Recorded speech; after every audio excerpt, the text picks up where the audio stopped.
hamil tentang kesehatan gigi dan mulut pada masa kehamilan melalui media pijat atau luar-luari di wilayah pijat Puskesmas Kaligundu, Kabupaten Bojonegoro. Sebelumnya, terima kasih pada Bapak Sakroni selaku coach, Bapak Agus Gunawan selaku mentor, dan Bapak Suprata selaku penguji. Perkenalkan,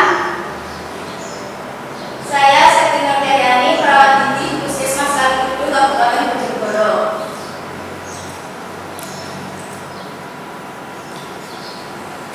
Bab 1 pendahuluan. Latar belakang Puskesmas Kaligundu ini realitanya kurangnya kesadaran pada ibu hamil tentang menjaga kesehatan gigi dan mulut pada masa kehamilan, dengan harapan meningkatnya pemahaman ibu hamil dalam memelihara kesehatan gigi dan mulut pada masa kehamilan, karena dapat berdampak pada berat badan bayi lahir prematur, berat badan bayi lahir rendah dan bayi prematur. Tujuannya adalah untuk meningkatkan pemahaman pada ibu hamil dalam memelihara kesehatan gigi dan mulut. Ini adalah manfaatnya bagi peserta: meningkatkan kemampuan inovasi dini diri peserta ajar untuk kemajuan instansinya. Yang kedua, menciptakan dasar dan acuan sebagai ASN dalam melaksanakan tugas pokok dan fungsi sesuai dengan prinsip aneka. Yang ketiga, menjadi perawat gigi yang mampu menjalankan fungsi sebagai pelaksana kebijakan pelayanan publik serta perangkat dan pemersatu bangsa yang memiliki integritas dan profesional. Bagi Puskesmas Kaligundu dan ibu hamil sendiri, yaitu menumbuhkan sistem pelayanan yang berstandar dan prima dalam mewujudkan visi dan misi. Yang kedua, yaitu dapat meningkatkan mutu pelayanan di Puskesmas Kaligundu khususnya di Poligigi. Yang ketiga, yaitu dapat meningkatkan pemahaman ibu hamil dalam memelihara dan merawat kesehatan gigi dan mulut. Bab 2, yaitu deskripsi unit kerja. Ini adalah deskripsi unit kerja Puskesmas Kaligundu. Pertama, visi Puskesmas yaitu tercapainya masyarakat sehat secara mandiri dan di wilayah kerja Puskesmas Kaligundu. Misi Puskesmas yang pertama yaitu meningkatkan kualitas SDM yang berkelanjutan. Yang kedua, meningkatkan upaya kesehatan promotif, preventif, kuratif, dan rehabilitatif. Yang ketiga, meningkatkan partisipasi aktif masyarakat dalam pengembangan pelayanan kesehatan. Tata nilai yaitu Kaligundu. K, komitmen dan kreatif. A, adil dan amanah. R, loyalitas. I, ikhlas. T, tertib dan transparan. I, inovatif. D, disiplin. Dan U, unggul.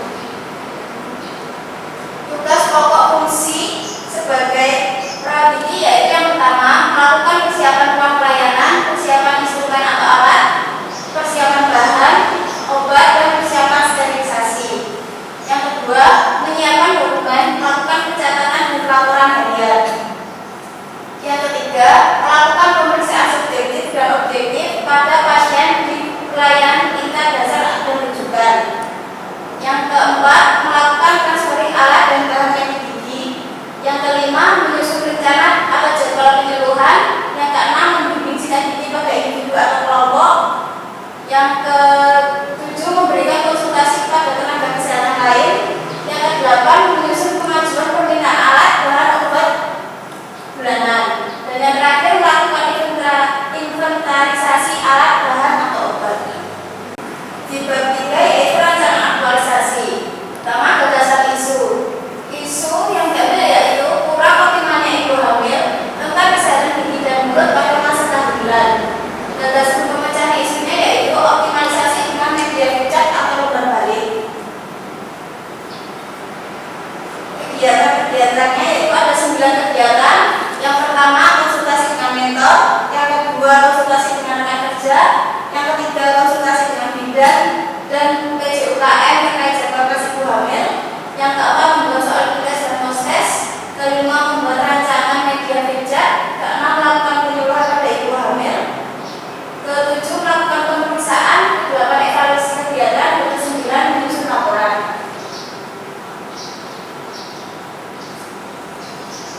Yang pertama yaitu konsultasi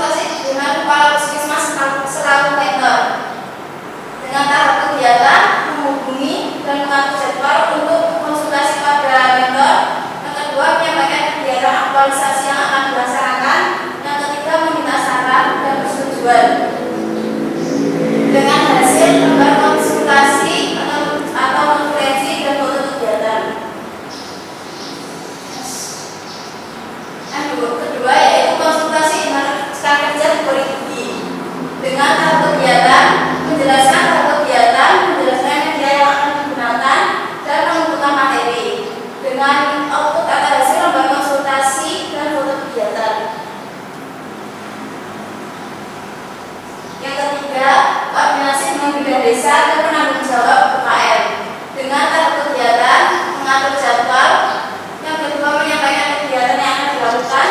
Yang ketiga, meminta saran dan persetujuan dengan hasil lembar konsultasi dan foto kegiatan. Yang keempat yaitu membuat soal tes dan post-tes. Tahap kegiatannya yaitu pertama merancang konsep soal, kedua konsultasi, yang ketiga membuat jawaban dan mencetaknya. Output atau hasilnya yaitu soal tes, post-tes dan foto kegiatan.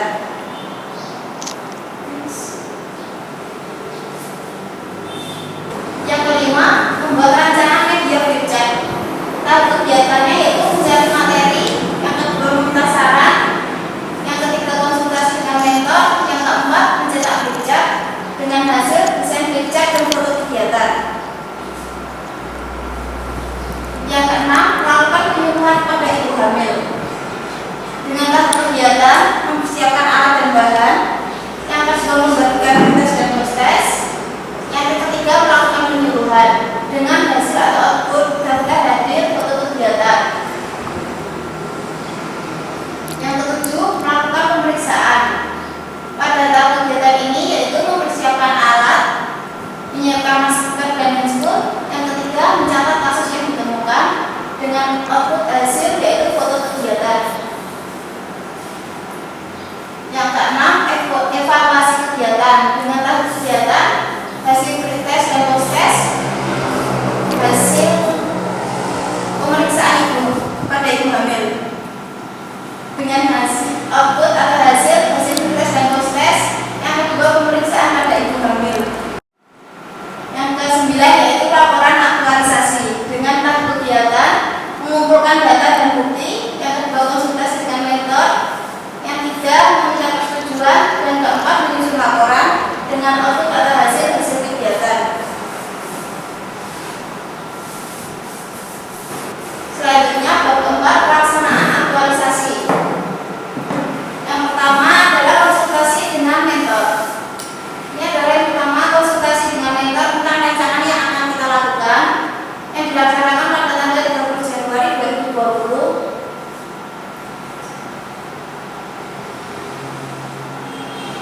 Yang kedua, konsultasi dengan rekan kerja. Setelah konsultasi dengan mentor, saya melakukan konsultasi dengan rekan kerja atau dokter gigi yang dilaksanakan pada tanggal 6 Februari 2020. Yang keempat, yang ketiga, konsultasi dengan bidang desa dan PJUKM. Di sini konsultasi dengan bidang desa dan PJUKM untuk jadwal kegiatan kelas ibu hamil. Ini jadwal kegiatan kelas ibu hamil.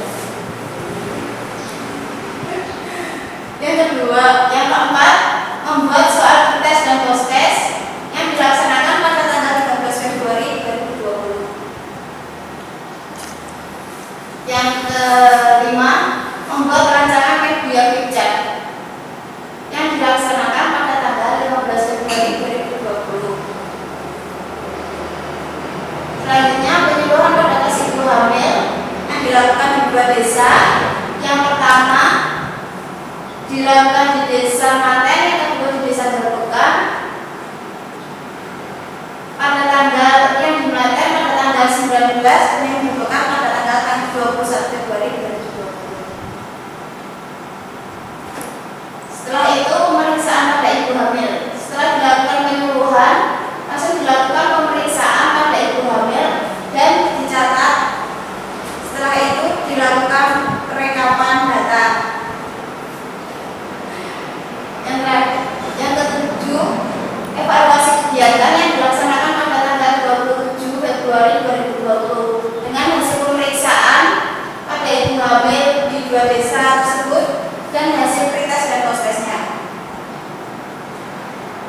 Hasil evaluasi, hasil pretest dan post-test pada 2 desa dengan jumlah 12 ibu hamil yang setelah dilakukan penyembuhan menggunakan media Flipchart yang semula rata-rata 69,1%, sekarang menjadi 81,6%. Dari hasil di atas menggambarkan pentingnya pelaksanaan penyembuhan pada ibu hamil menggunakan Flipchart. Selanjutnya hasil pemeriksaan. Dari hasil pemeriksaan dari 12 ibu hamil yang mengalami masalah TNS sebanyak 6 orang, gigi sisa akar 2 orang, dan nyarang gigi sebanyak 4 orang. Bab 5 penutup, kesimpulan dan saran. Kesimpulannya yaitu pelaksanaan aktualisasi dengan penyembuhan ras ibu hamil menggunakan media Flipchart di Puskesmas Kaliluwu Kabupaten Bojonegoro tentang pentingnya ibu hamil dalam menjaga kesehatan ibu dan mulut. Yang kedua, dari hasil pretest dan post-test kegiatan penyuluhan tentang kesehatan ibu dan mulut pada ibu hamil di Polidres, yaitu setelah dilakukan kegiatan penyuluhan